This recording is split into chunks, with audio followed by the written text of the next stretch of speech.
Aujourd'hui, nous sommes réunis pour réfléchir à la thématique et l'intégration du genre dans les travaux du Bureau de mise à niveau et de la DPME qui accompagnent donc les entreprises dans leur développement au Sénégal. Le constat, c'est qu'effectivement, il y a un certain nombre de facteurs bloquants qui font que les femmes sont sous-représentées dans différents aspects du programme. Et donc on cherche les moyens d'avoir une meilleure représentation, sachant que voilà, la moitié de l'humanité, ce sont des femmes.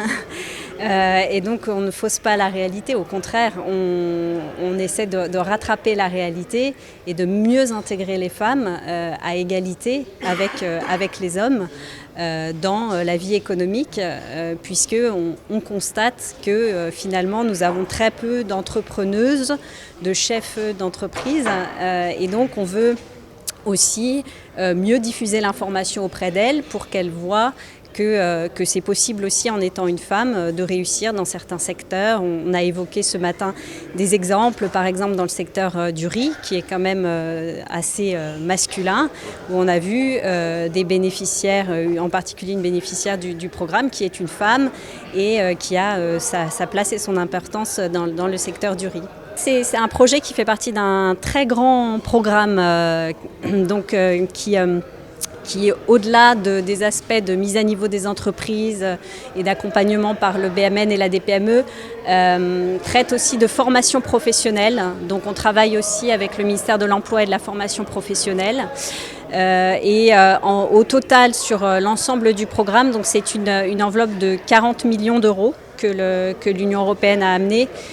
Donc ça nous fait 24 milliards de francs CFA, donc sur une durée de 4 ans, pour en fait travailler sur toute la chaîne d'employabilité. Donc à la fois la formation professionnelle, l'accompagnement à l'entrepreneuriat, l'accès au financement pour les entrepreneurs et l'appui aux PME avec le bureau de mise à niveau et la DPME. Donc, pour traiter à la fois de l'offre et la demande sur le marché du travail. Des recommandations ont été faites, formulées à l'endroit de l'État, mais aussi à l'endroit des structures d'appui aux entreprises, à l'endroit des bureaux d'études et des consultants et à l'endroit des entreprises.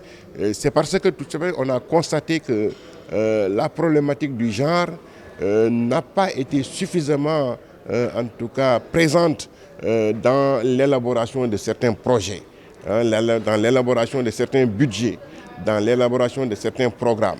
C'est dire que aussi aujourd'hui, le concept de genre doit être encore beaucoup plus explicité, que l'on soit d'accord sur ce concept, qu'on parle le même langage.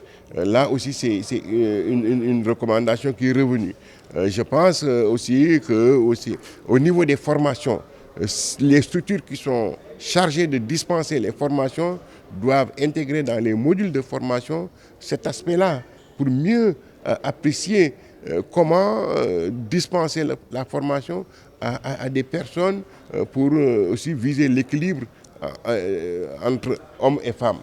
C'est ça qui est revenu plus dans les recommandations. Je pense que l'Union européenne, comme l'AFD, ou bien en tout cas les structures en tout cas que nous sommes, Bureau de mise à niveau et ADPME qui accompagnons ce programme, nous en sommes conscients, nous avons pris bonne note et dans la capitalisation à faire, nous pensons que en tout cas cet aspect genre sera davantage plus considéré et davantage pris en compte dans nos différentes interventions. Parce qu'il y a des secteurs où on constate une forte présence féminine. C'est le secteur de la transformation des produits halieutiques, c'est le secteur de la transformation des céréales locales. Mais il faudrait que ces secteurs-là, quand même, soient beaucoup plus structurés. Et la PME fait ce travail-là, et beaucoup plus formalisé pour permettre aussi que ce soit des secteurs à fort potentiel de croissance pour l'emploi et pour nos populations.